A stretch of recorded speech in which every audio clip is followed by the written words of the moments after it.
السلام علیکم ورحمت الله وبرکاته. زم ستاسو ورور ستاسو ملګری انیب خان. نوم دی سید رحمان او تعلق د افغانستان سره ساتي.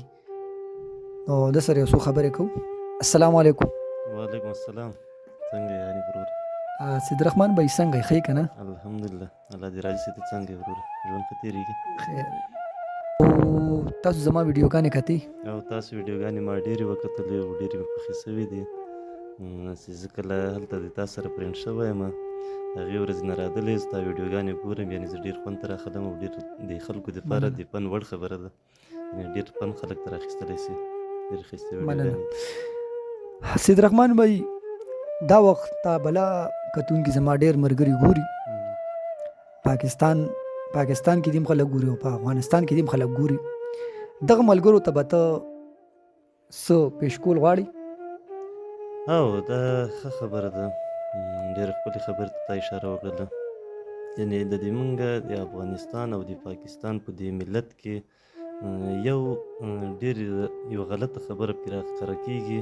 یعنې ډېر خلک د خپل منځ کې تم پښتون یې زه پښتون یم، تم افغان یې زه افغان یم. که چیرې ما ډېر ځلې یعنې د خلکو نه دا تپوس کړی ده د پاکستان د پښتنو نه چې ته څوک یې، هغې ما ته ویلي زه افغانه یم.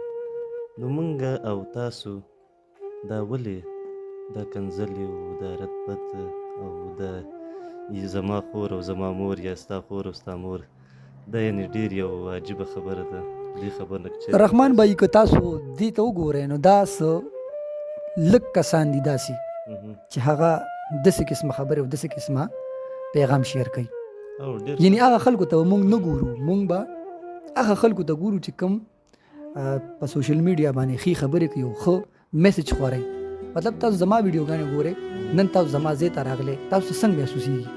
وله زه خپله ډېر خوشحاله شولم او دا زما یو ارمان لرم چې زه دې سره مخامخ شم او دې سره زه یوه ویډیو جوړه کړم. یعنې په دې باندې زه په خپله ډېر سخت خوشحاله شولم چې تاسو سره مخامخ شولم. او دا خبره او دا پیغام چې ما د ملګرو ته پرېښود، دوستانو ته ما پرېښود، که د افغانستان پښتانه دي که د افغانستان پښتانه دي، څونه ملګري تا دا وخت ګوري، بس ټولو ته دا پیغام دی. رحمان بھائی تاسو خو شاعري هم کوئ، دا وخت تاسو بلا ملګري ګوري، که هغې دپاره تاسو داسې یو شاعري ډالۍ کړي، یو غزل ډالۍ کړي، نو بیا غزلونه زه خپله ډېره مینه ورسره لرم او بیا چې فکر وکړې زه پردي غزلونه ډېر یعنې وایم که نه، او لکه تاسو څوک فالو کوئ د هغې ویډیو تاسو یا دا یو څه خبره ده، یعنې یو دا شی خبره ده که نه، تا څه سره مینه وي هغه شی دې تا په ذهن کې ډېر کښېني که فکر وکړې. زه د خلکو شاعري اورم، شاعري دې ما په مزغو کې ډېره کښېني. یو شعر دغه زما زیات خوښېږي، نه پوهېږم د یو کس نامه هم نه ده زده، همدا شعر یې ویلی ده، وایي زه په خپله دا شان داسې یو زه خفګانو سره اخلم که نه، ډېر سره خفه سم دې شعر سره. یایي چې در به سي ارمان خو زه به نه یم، وبه کړې خفګان خو زه به نه یم، زبردست. او کله چې بې قدره شي در یاد به شم، او ګورې به جهان خو زه به نه یم. دغه شعر زما بیخي زیات خوښېږي. ډېره مننه. کتونکو جي دا تاسو وکتو د رحمان بھائی زما خواله راغلی او ډېر یو ښه پیغام، ډېر یو ښه میسج یې ورکړو هغه پښتنو له، هغه مینوال ته چې کوم تاسو ګورئ ډېر ملګري په سوشل میډیا راځي او دغه شانتې خبرې کوي، دا افغاني دی دا پاکستاني دی.